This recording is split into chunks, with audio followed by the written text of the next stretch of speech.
بسم اللہ الرحمن الرحیم۔ جو بعض سوالات آئے ہیں ان کے جوابات آپ کے سامنے رکھنے ہیں۔ سب سے پہلا سوال یہ محمد عامر دادری سے، یہ لڑکا فوج میں ہے، اس وقت لداخ میں ہے۔ اس نے سوال یہ کیا، مولانا مجھے ایک مسئلہ پوچھنا ہے کہ یہاں بہت زیادہ ٹھنڈ ہے، -14 ڈگری 15 ڈگری ٹھنڈ ہوتی ہے، تو کیا میں وضو کرنے کی جگہ تیمم کر سکتا ہوں کہ نہیں؟ بھائی دیکھیے، پہلی بات تو یہ ہے کہ وضو کی جگہ تیمم کرنے کے جو احکام ہیں وہ حکم اس طرح سے ہے کہ اگر پانی نہ ملے یا پھر پانی اگر مل بھی رہا ہو تو اس صورت میں کہ پانی کی استعمال کرنے سے آپ بیمار پڑ سکتے ہیں یا بیماری میں اضافہ ہو سکتا ہے، اس طرح کی کوئی سچویشن اگر ہے تو آپ تیمم کر سکتے ہیں۔ چونکہ لداخ میں آپ لیہ میں ہیں تو وہاں کنڈیشن ہی یہی ہے کہ اس قدر ٹھنڈ ہے کہ اگر آپ وضو کرنے لگے، اگر آپ کے پاس گرم پانی کے انتظام ہے تو پھر تب گرم پانی سے وضو کر لیجئے، لیکن اگر ٹھنڈا پانی ہے، اس کے علاوہ کوئی پانی نہیں ہے، تو آپ تیمم کر سکتے ہیں، کوئی حرج نہیں۔ یہ وضو کے لیے بھی وہی تیمم ہے اور غسل کے لیے بھی وہی تیمم ہے، دونوں ہی کر سکتے ہیں آپ، کوئی حرج نہیں ہے۔ دوسرا سوال فہیم الدین ممبئی سے سوال یہ ہے کہ کیا صدقہ فطرہ یہ غیر مسلموں کو دیا جا سکتا ہے یا نہیں؟ دیکھیے، صدقات کی دو قسمیں ہیں، ایک ہے صدقات واجبہ اور ایک ہے صدقات نافلہ۔ صدقات واجبہ یعنی کہ جو زکوٰۃ ہے، اسی طرح سے فطرہ ہے جو رمضان کے مہینے کے آخر میں آپ ادا کرتے ہیں، اور زکوٰۃ جو ہے پورے سال کے آپ کے جو مال ہے، مالیات ہے، اس کے اوپر جو زکوٰۃ نکلتی ہے وہ۔ ان دونوں چیزوں کو چھوڑ کر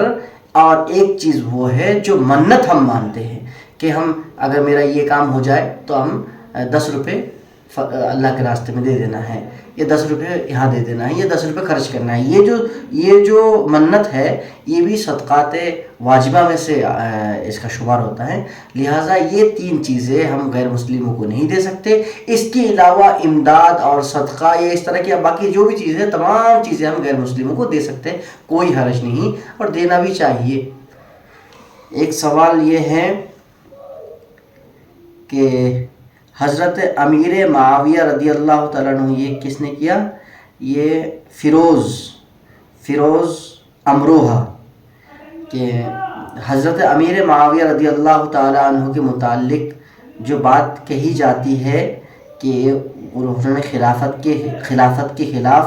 جا کر انہوں نے اپنی حکومت قائم کرنے کی کوشش کی اور حضرت علی رضی اللہ تعالیٰ عنہ سے لڑائی کی، اس کی کیا حقیقت ہے؟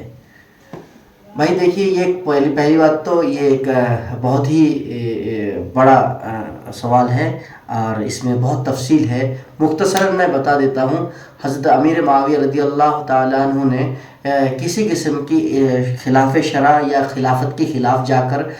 کوئی ایسی حرکت نہیں کی، اور حضرت علی رضی اللہ تعالیٰ عنہ کے ساتھ ان کی جو جنگ، جس کو آپ جانتے ہیں جنگ صفین کے نام سے، میں بتا دیتا ہوں، علامہ سیوطی رحمۃ اللہ علیہ جنگ صفین کو کہتے ہیں بروزن سکین، یعنی چھری اور چاقو کے وزن پر ہے۔ تو یہ جنگ جو ہوئی جسے آپ سمجھتے ہیں، دیکھیے اس کے بارے میں حضرت علی رضی اللہ تعالیٰ عنہ کا خود کا کہنا یہ ہے، خود کا جملہ یہ ہے، جب ان سے پوچھا گیا کہ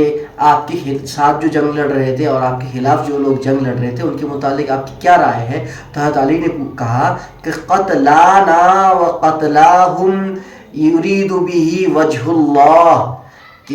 وجہ اللہ، کہ ہمارے ساتھ جو لوگ